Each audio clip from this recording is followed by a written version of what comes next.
you were just kind of explaining how all of this started. Talk about July and where this came from. So we've been hearing some things, myself and my colleagues, about some of the different issues that patients and some of the coworkers were having at the facility. And we knew that they were coming in to talk about their CDBG grant, and so we thought that was an opportunity to ask them some questions. They didn't show up, and that sort of started asking for them to come in and talk, or just set up a meeting to set up one-on-one and find out what's going on. How's the operation running? Why are you moving to the west? Why are you laying off people here in Kenosha, where the services are greatly needed? And that's what we wanted to hear, and we just couldn't get any traction from them. Right, and so, I mean, they are incorporated, but they take this grant money. Yeah, the city is one small, I would say we're one small contribution to them. Over the last decade, they've taken about $600,000 of community development block grant funding from the city, which we get from the federal government to be used for nonprofits in the city of Kenosha. So it was an opportunity for them to come in and talk. Most of their money does come from the federal government, which is why we wanted this. We don't really have oversight per se, but we obviously have a say in where that CDBG grant money goes, and that's why we wanted to bring them in and talk about what the operation was going on. And so what were some of the big questions that you wanted to ask them? Well, initially the questions really stemmed from operationally. Why are you expanding to the west? Why are we laying off people here in Kenosha when the greatest need is in the inner city here for the people that don't have insurance or don't have a lot of access to medical or dental or in some cases behavioral health services? Why would we go out there? So that's initially where some of the questions came.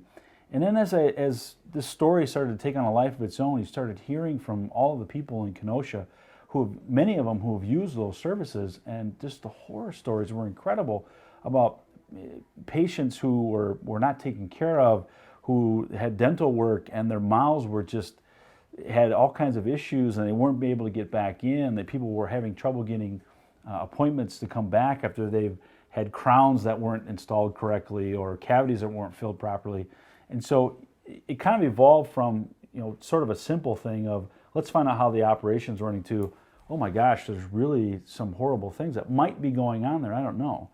Now let me say this. I think we need Kenosha Community Health Center. We need to have that in our community for people who don't have any other place to go. So my intention is not that this goes away or that they get fined or anything like that. What we want is we want a partnership with them. We want to work with them. We want to expand their services. We want to make sure that people have access to affordable health care. So that being the case, why file this resolution to have a federal investigation? Because unfortunately, something is going on there. I mean, when you've taken 6 months to try and just get somebody to sit down and have a conversation with you, and the only thing you've gotten in those 6 months is a letter from an attorney which says, we don't need to talk to you, it raises a lot of red flags. And so there's just been countless red flags as we've gone on in the last 6 months. And sadly, this is not something I do lightly. It's not something I know my colleagues took lightly. But we're kind of backed into a corner. We have no choice. Something is going on there, and the only place that can answer those questions is through the federal government, and that's through HRSA. Right, and so I know that they are going through a transition of executive director. Have you heard anything about maybe they just want a new executive director to answer some of these questions or something like that? Well, we've heard all kinds of things and rumors. We've heard the director's leaving. We've heard that the board asked them to stay. I can tell you from my own experience, when this whole thing was going on, late fall, I called in there and said, I'd like to speak to the executive director, and they couldn't even tell me at the front desk who the executive director was, and says, we're not allowed to give you that information. So again, another red flag that says something really weird is going on there, and it's sad because it's impacting patients, as we've seen throughout the whole city. Sure. And I talked to Alderman Kennedy, and he voted against this resolution. He said that he's just not sure that what's going on rises to the level of a federal investigation. How do you respond to that? Well, again, he hears the same things that we're hearing. We held a hearing a couple of weeks ago, and we had all kinds of patients and former employees who came forward with their stories about what was going on there, potential mismanagement, potential questions on fiscal issues that are going on there. So, I mean, if you don't understand and rationalize that there's a problem there, then there's not much more I can say. I'm not sure. He wants to replace the board, which I agree with him. That may be a course of action that may need to take place. But the only way to get there, we don't have any authority to do that. The only place to get there is through the federal government and is through HRSA, which is the organization that monitors and qualifies the health center as a federally licensed health center. All right. Trying to think if there's anything else I wanted to ask you.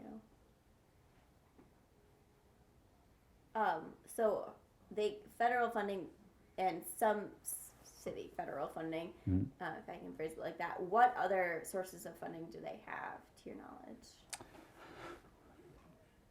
What do they have in terms of fund? I am going over there to talk to them, so if you're not. Yeah, other than, I mean, they get federal funding from a variety of different sources. I mean, a lot of their patients are on public aid. A lot of people pay for services. They have a range of what you can afford to pay. So, I mean, there's a variety of sources that they get. Again, most of the funding that we've provided them has been for facilities and equipment type work. And again, in the grand scheme of things, it's a minor amount of money in their overall budget. But at the same time, we here in the city, I believe we have a stake. We need to make sure that this is being run properly. We need to make sure that the organization is successful. Because if it goes away, where are those people going to go? Where are they going to get a tooth filled? You know, somebody that doesn't have insurance. There really isn't any other option for them. So we need this health center to continue. Anything else you want to add? No, it's just. I mean, it's sad. I mean, it shouldn't have gotten to this level. I mean, back in July when we had these initial questions, I thought it was pretty straightforward. I've asked nonprofits to come in and answer questions when something just didn't seem right.